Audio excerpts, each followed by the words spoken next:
Le mot transpersonnel, il a été créé par Jung. Transpersonnel, c'est ce qui va au-delà des couches du moi.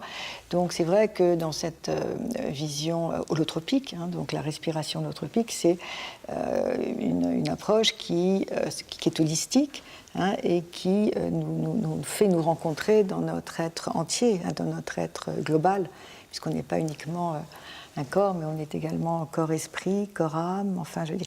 Et la psychanalyse, c'est vrai que quand elle est pratiquée de façon orthodoxe et stricte, elle ne travaille que sur les couches du moi.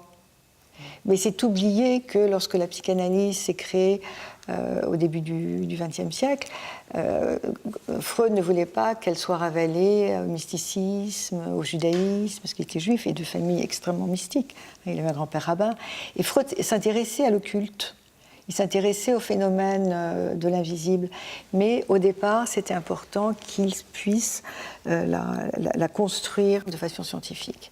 Mais est-ce que la psychanalyse, c'est scientifique ? C'est absurde de dire que c'est une science, puisqu'on travaille avec l'inconscient, et l'inconscient, c'est de l'invisible. Et si le psychanalyste, même s'il ne travaille pas sur un plan personnel, n'a pas une intuition acérée, il faut mieux qu'il change de métier. Parce que dans le travail psychanalytique, il y avait une communication d'inconscient à inconscient entre l'inconscient du patient et l'inconscient du praticien. Vous voulez dire que Freud était peut-être prudent à vouloir faire accepter ça, ouais, sans se faire taxer d'être spirituel ou bizarre? Non, mais il a dit en fin de vie que s'il devait revivre, il s'intéresserait à la parapsychologie, il s'intéresserait à l'occultisme, et il a quand même écrit des articles sur la télépathie. Et quand il y a une communication très fine entre le psychanalyste et le patient, il se passe plein de choses très curieuses, très étonnantes. Il ne faut pas l'oublier. Et ce n'était pas du tout quelqu'un de rigide. On a fait de la psychanalyse une science rigide. Ce sont tous les élèves ensuite. Sans parler de Lacan. Lacan, il a complètement desséché l'approche psychanalytique, il l'a complètement déshumanisée. J'ai l'impression que ça peut être utilisé soit à travers vous comme un outil d'exploration de dimensions colossales, soit pour certaines personnes comme une espèce de petite carapace qui permet d'avoir un système d'interprétation sécurisé, mais qui fait l'impasse effectivement sur des grandes parties de la réalité qui nous entoure. Alors, moi je dois dire que si j'ai pu aussi bien me laisser aller dans mes expériences holotropiques, et puis aussi mon travail avec les plantes, les plantes psychédéliques, les plantes sacrées, et puis le LSD, je le dis maintenant.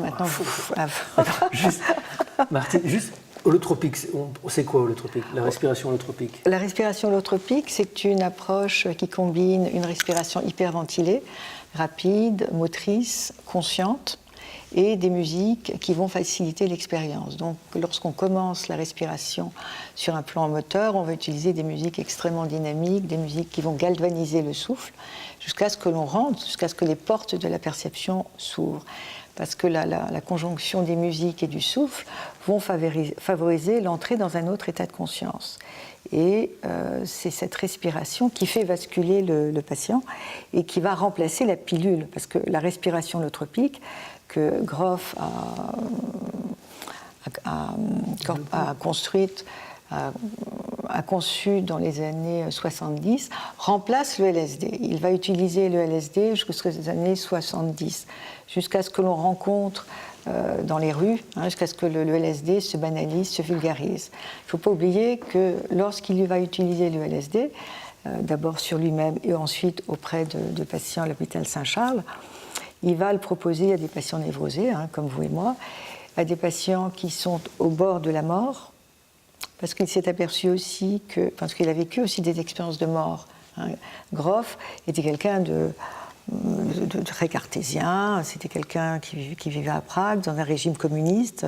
Le spiritualisme n'était pas très très bien vu.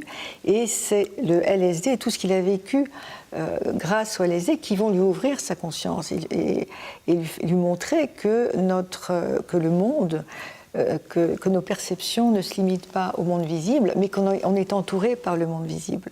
On appelle ça des hallucinations? Non, ce ne sont pas des hallucinations, parce que lorsqu'on vit ces expériences, et qu'on revient à l'état vigile après l'expérience avec le LSD, on est fonctionnels comme vous et moi. Si on vit des hallucinations, on n'est plus fonctionnel. On prend nos hallucinations pour la réalité.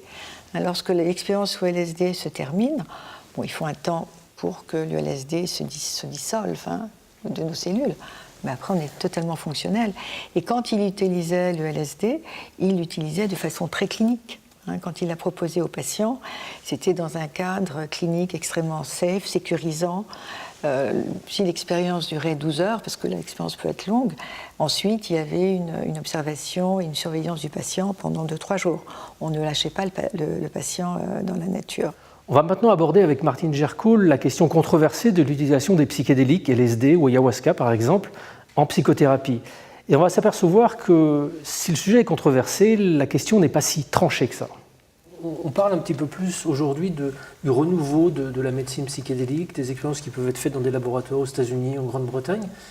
Ça sert à quoi de prendre des psychédéliques pour un être humain ? Ça, c'est un facilitateur de la psyché, c'est un accélérateur, c'est-à-dire que toujours s'il est donné dans un cadre circonscrit, ça va nous aider à gagner du temps par rapport à une problématique. Je pense à un déporté, un Hollandais, je crois, qui avait été déporté, qui était revenu d'Auschwitz, mais complètement laminé, dans un état de détresse épouvantable. Donc il est allé voir différents psychiatres, psychothérapeutes, psychanalystes, et puis rien n'avait pu le libérer de cette souffrance intestine, viscérale. Et il a rencontré un psychanalyste en Hollande qui lui a proposé du LSD. Pour lui, c'est vraiment l'opération de la dernière chance. Le livre s'appelle 4 ethniques. Je ne sais pas si on le trouve encore, mais c'est vraiment un livre à lire. Et c'est le récit de sa thérapie sous LSD. Alors évidemment, il va repasser par tous les affres de l'internement, par cette diabolisation qu'il a vécue dans les camps, jusqu'au moment où il y a quelque chose qui va se passer, une expérience absolument fulgurante qui va se passer et qui va mettre du sens sur l'expérience. C'est ça aussi, travailler avec les états modifiés de conscience, c'est dépasser la conscience pour accéder à des couches supérieures de notre être. Et on s'aperçoit que finalement, toute expérience que l'on va vivre, on la vit pour quelque chose. Et ce quelque chose, on ne va pas nécessairement le trouver dans une thérapie verbale, surtout si l'individu est très, très maîtrisé, très construit, avec des défenses très massives et en contrôle. Or que le LSD ou la respiration holotropique, le souffle, cette dimension du souffle, va ouvrir les portes. Mais même sous LSD, si l'individu est très très verrouillé et refuse, le LSD aura du mal à opérer. Au départ, il faut vraiment une alliance thérapeutique avec la substance ou avec le souffle. On voit bien aussi, même sous ayahuasca, vous avez des gens qui prennent des doses massives d'ayahuasca et puis ça ne fait rien. Il faut vraiment qu'il y ait une intention. J'accepte, j'adhère, je coopère et je fais confiance au processus qui va se dérouler. C'est vraiment important. Je rappelle qu'évidemment, LSD, ayahuasca, toutes ces substances sont classées au tableau des drogues. En France, elles sont interdites d'usage. Là, on parle de choses qui sont intéressantes, qui viennent antérieurement à l'interdiction de ces substances, notamment des travaux en psychothérapie. Et, comme je le citais tout à l'heure, des recherches qui sont aujourd'hui conduites dans différents laboratoires qui mettent en lumière ce que vous annoncez. C'est-à-dire qu'à la différence d'autres substances comme l'héroïne, la cocaïne, qui n'ont aucun effet thérapeutique, qui sont même plutôt des choses qui nous écrasent, les psychédéliques sont des substances qui mettent en lumière des choses cachées, qui sont des sortes de psychanalyse concentrée, j'ai l'impression. Tout à fait. D'ailleurs, il y a une vingtaine d'années, dans le code d'Alloz des drogues, c'est le petit code rouge, il y avait un code qui s'appelait le code des drogues, et le juriste disait qu'il était tout à fait dommage que le LSD, employé de façon judicieuse, soit interdit, parce que c'est un facilitateur du travail thérapeutique.